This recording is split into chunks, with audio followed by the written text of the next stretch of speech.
Well, with tax season upon us, it's a good time to think about what to do with your tax refund. Personal finance journalist Jean Chatzky is joining us now with tips on how to make the most of your tax return and the best way you can maximize your savings. Thank you for being here, Jean. Oh, it's my pleasure. Thanks for having me. So you say it's just not enough to have savings or put that money into savings. You need to be doing more with your money. Is that correct?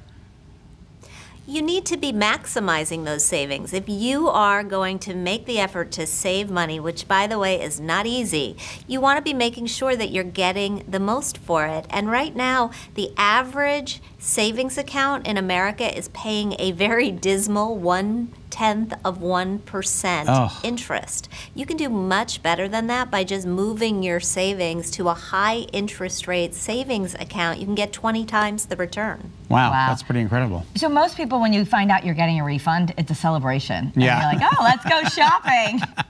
You say that's not really what we should do. Yes, that is not what we want you to do. Surprise. What do you want us to do with that money?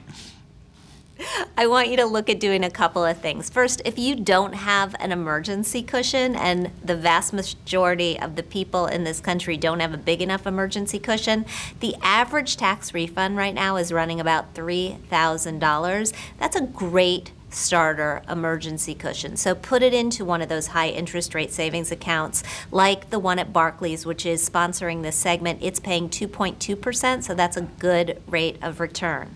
You could also look at paying down high interest rate credit card debt. That's a great return on your money. And if you haven't put as much as possible into a retirement account, you can look at doing that as well. And that's especially beneficial if there are matching dollars that you're not capitalizing on. The money that goes into this special savings account, it's not a float fund where I'm borrowing it from it like every 2 weeks or 3 weeks. That money's put aside there, and you should almost forget that it's there, correct? That is the idea. You can get yourself to keep adding to it on a regular basis automatically and forget that it's there. That's how it's going to keep on growing. I mean, that's the goal. And what we know about saving automatically is that it really works. If you look at 401k retirement plans where your employer takes money out of your paycheck before you have an opportunity to spend it, you know that this is how it works best. And so you have to set it up for yourself with your bank. Ask your bank to automatically pull money out of checking and into saving every time you get paid so that it will keep happening.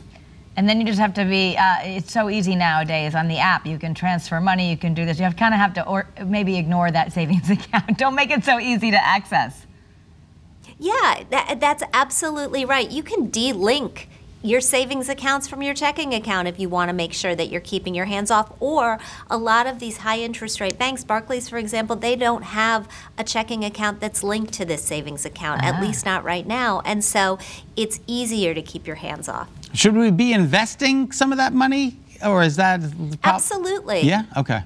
If you've already got an emergency stash, then by all means you should be investing some of that money, and you should be doing it in a way that lines up with your goals. So the longer you have until your goals hit, whether we're talking about the goal of college or the goal of retirement or the goal of buying a house, the longer you have, the more risk you're able to take with your money because you have the ability to ride the ups and downs of the market. You know, as we get older, we listen to people like you and learn, if we just had more time.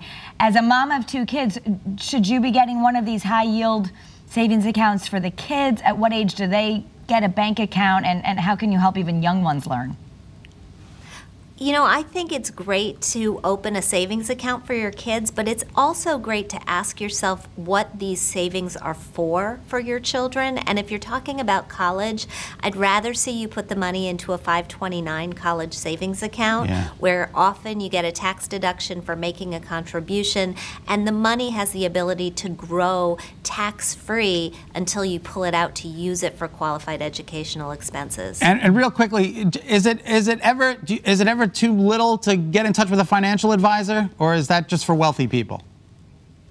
No, it isn't just for wealthy people. Often you can get in touch with one through your retirement plan at work, but these days there are fee-only financial planners who are willing to charge you by the hour. And so if you've been doing it yourself and you just want a sanity check that you're doing it right, these folks are available to you. You can find a whole network of fee-only financial advisors who charge by the hour at Garrett, Garrett planningnetwork.com. And if you're looking for more on saving in a high-yield savings account, you can go to savewithbarclays.com. Terrific. Well, thank you so much. We appreciate your time.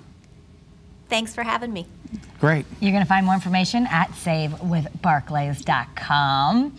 And for more money saving tips from Jean, you can check out her website. It is hermoney.com. She also has a podcast you can listen to. Do we get her money if we check in on that? Maybe. No.